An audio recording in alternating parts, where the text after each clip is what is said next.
Hello everyone, blog by KSP থেকে আমি Shimu daily ব্লগে আপনাদের সবাইকে স্বাগতম। আমরা সেদিন গিয়েছিলাম মিরপুর থেকে ধানমন্ডি 27-এ। তো পুরো ভিডিওটি দেখতে থাকুন।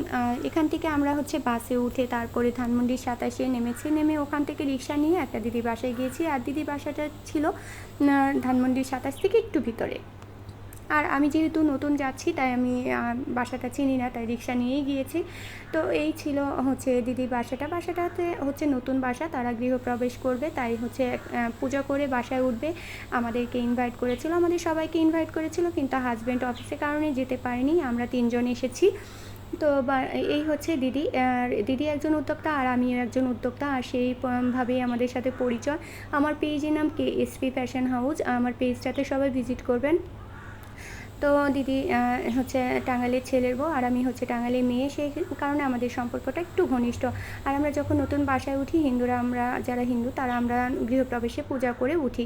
যাই হোক, এই ছিল ছোট্ট একটা ভিডিও। আশা করি ভালো লেগেছে। যদি ভালো লাগে থাকে তাহলে আমার পেজটাতে লাইক, কমেন্ট এবং শেয়ার করে পাশে থাকবেন। ধন্যবাদ।